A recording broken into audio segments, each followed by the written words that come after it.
The claim to fame of the original Gone in 60 Seconds, the one from 1964, is that it ends with a massive 40-minute long car chase, which thankfully takes place in daytime because the director doesn't know how to shoot at night. WK-90, I'm in pursuit of a blue Plymouth two-door southbound Crenshaw. Alright, so I'm assuming that a lot of you have probably seen the Gone in 60 Seconds from 2002, which stars Nicolas Cage and Angelina Jolie.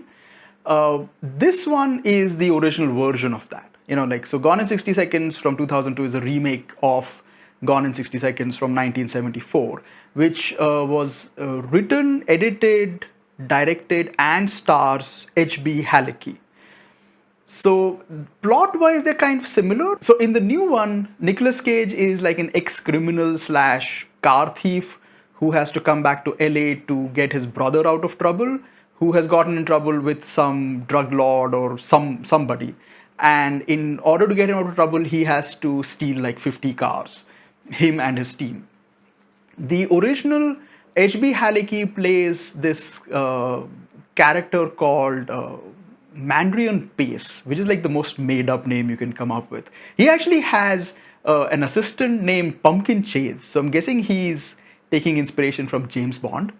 Anyway, so Mandrian Pace is like an insurance investigator and he moonlights as a car thief. And the rest of it is kind of similar. Like he gets a job from like a South American drug lord who wants like 50 specific cars in 5 days. So they have to like steal 50 cars in 5 days. And they manage to steal 49 of them. And when he's going to steal the last one, which is a yellow Mustang named Eleanor, like the movie actually starts off, it says like, starring Eleanor. When he's going in to steal like the last one, he gets betrayed by a friend who sort of informs the police that someone is going to steal this car, so keep an eye out for it. And then the whole chase starts. Now, the film has more negatives than positives, so I'll try to go through the negatives first. Because the biggest problem is that H.B. Halicki can't direct and most of the cast can't act, which makes it a really difficult film to watch. Okay, so like when the movie starts, we get what you think is an opening montage where he's sort of explaining how they commit robberies or how they steal the cars, and then how they sort of switch number plates with like destroyed cars to make sure that no one can find the stolen car. And you think like, okay, so there's going to be like a 5-6 minute voiceover, which will then then the movie will start. But even the voiceover is kind of strange because it's sort of like he's having a conversation with someone. Tomorrow morning you can get up at 5 and start tearing down that truck to find out how come he hit the train. Okay, if Stanley helps me. I think 2 years in the Army gave him brain damage. Hey, I'll learn the business next week. I don't even know how these switchovers work. Right, and it doesn't end at that point. It sort of keeps going. So the first almost 20 minutes is just conversations going on over scenes that don't seem to relate. Hey, Hadley, how'd you get mixed up with Pace anyway? Well, I tell you, Stanley, I used to steal trucks. One day this dude comes in. He says he's made and pays for some insurance company. And he's here to investigate a truck I bought. Well, he walks around the truck, opens his briefcase. So like when he says like, I have to go meet this Colombian drug lord or like South American drug lord, you just get a shot of him on like a speedboat and just like a voiceover or like him talking to someone. Mr. Bays, you came highly recommended from our associates in Argentina. Thank you, Mr. Vilas. Like you asked, $200,000 up front. This is a lot of money. And then you cut to a wedding and he's supposed to get a phone call, but you don't see him talking on the phone. You hear the dialogues of him talking on the phone. Hello, this is the long-distance operator. Is this the Kosciuszko Club in Dunkirk, New York? Yes, it is. I have a collect person-to-person call for a Adrian Pace from Annatley Jackson of Chase Research in Los Angeles. Will you accept the charges? But on screen, you just see the wedding happening and him just sitting and, having a meal or something. So like the first, it's very disjointed. It's like you're kind of like, why can't you like shoot a scene of you talking on the phone? Like, why this? So it feels like he can't construct a movie. And then it eventually, once the wedding gets over and his friend, the one who's eventually going to betray him, he has to realize, friend, like, look, you're not going to your honeymoon. You're going to come with us because we have only 5 days to finish this job. And his friend is really pissed off. And at that point, he started to realize, like, oh, because no one can act. Because his friend is probably the worst actor of the entire lot. Like, not that the rest of them are better, but his friend is like genuinely bad. We got all our regular work, plus we got 3 court appearances this week. That's a sad story. Why don't you call me up in 3 weeks when I get back from London? Listen. And so it makes it really difficult to get through, the big chunk of the movie before the car chase happens. And then on top of it, the film doesn't have a lot of music. And, so you don't know if the scene is supposed to be funny or it's supposed to be serious. Now, okay, I get it, like you have a lot of films where you don't have any background score, but not everyone is William Friedkin or the Coen brothers. Like if you're not a good enough director, put in some music so at least I'll know the scene is supposed to be funny. Like, even though you do get one funny scene, but there's a tiger involved with it.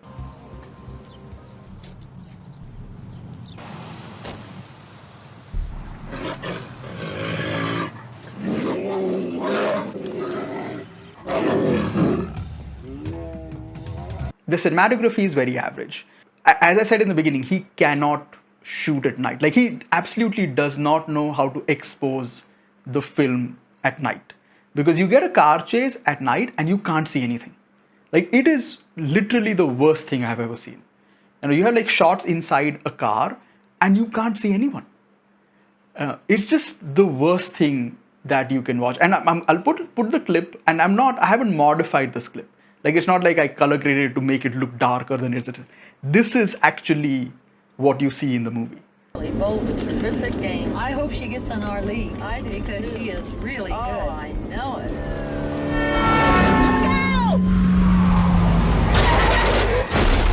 And then even when we get to the car chase, which starts at around like the 55 minute mark, it's an hour and a half long film.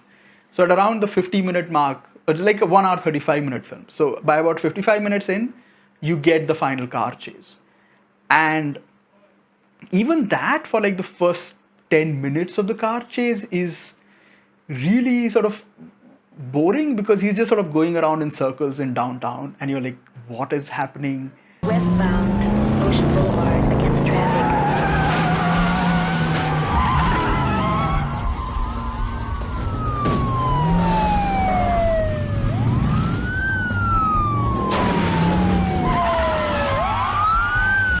And there's also like, even within the car chase, there's like a lot of filler where you're just like, he kind of realizes that he doesn't have enough footage. So you just get like random scenes of reporters interviewing people. About how many cars were involved? 20, 30? And your husband went over to see what was going on? Yes, he's helping the lady out of the car now. Fine, Carol. If he comes back, let me know. We'll try to talk to him. Thank you. Good afternoon. My name is Jonathan Frick with Constant Country K-Fox. Or just like cutting to like some radio jockey talking about the car chase. Just got a report from one of our mobile units a moment ago. A big police chase started right here at the K-Fox studios. You stay tuned to 1280 Constant Country K-Fox for that report. So yeah, like it does make it pretty hard to get through. But coming to the positive, right? The positive is that because the car chase takes place for like 40 minutes, just by the virtue of it being that long, you eventually start getting invested in it, because you're like, how is he going to get away? So by around like the 1 hour, 10-minute mark, you're like, when the car chase is still going on, you're like, okay, I have no idea how he's going to get out of this. And as far as the car chase is concerned, that is where I think he really put in some thought into it. So it is a genuinely well-constructed car chase. So you have like, the scenery sort of keeps changing. Like, it starts off in downtown, then he ends up in a highway, and then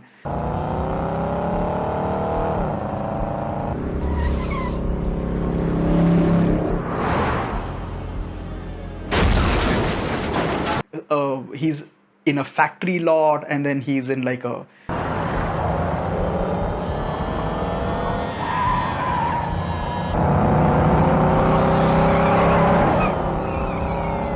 car dealership, and then ends up in a garage. So you get like different locations.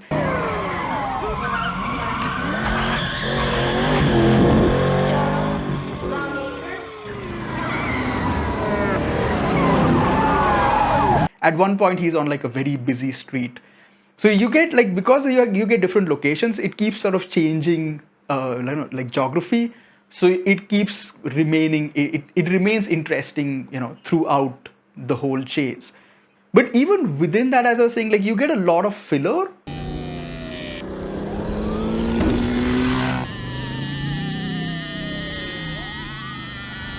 So like it ends up focusing on, like you have these bunch of kids in a car. Oh man, check her out over here, man. Oh, goddamn. Who just like drinking and having a good time, and it keeps cutting to them, and I kept wondering, like, are they going to be in the car chase? Like, is he going to hit their car? Nothing. Like he goes by their side, they lose control, they hit another car, and that's it. But they're on screen for almost like, I would probably say like 5 minutes. Like it keeps cutting to them all the time, and they're just like, they have nothing to do with the plot.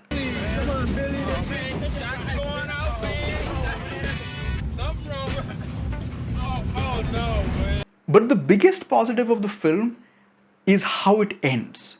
So the way the chase ends is great. Like the end stunt that he pulls off, that puts distance between him and the cops, is done really well, and is also extremely dangerous because he did permanent damage to his spine.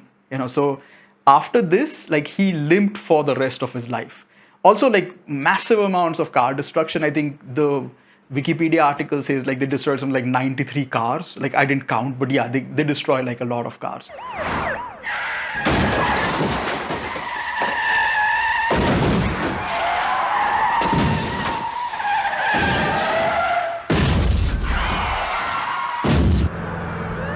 And then once he puts distance between himself and the cops, and the car is like completely totaled, he still hasn't gotten away, right? Like the cops are still eventually going to find him. So he has to figure out how to get away from the cops like permanently. And what he does then is genuinely clever. So the best compliment I can give to the movie is that it knows, like H.B. Halicki, because he wrote it, he knew how to end the movie, which is a great thing, because you can have a great movie with a terrible ending. This is a mostly terrible movie with a great car chase, but with an excellent ending. So when that ending comes in, you kind of go like, yeah, that was genuinely clever. So the question comes up is, should you watch it? And the answer would be like, if you're interested in movie history, you should definitely watch this, because it is the longest car chase ever put on celluloid. Right? Like no other movie has like a straight 40-minute long car chase. So just by virtue of that, it is part of film history. But you have to get through like 50 minutes of really mediocre filmmaking and terrible acting. Or just skip through the 50 minutes and watch the car chase. That's fine too.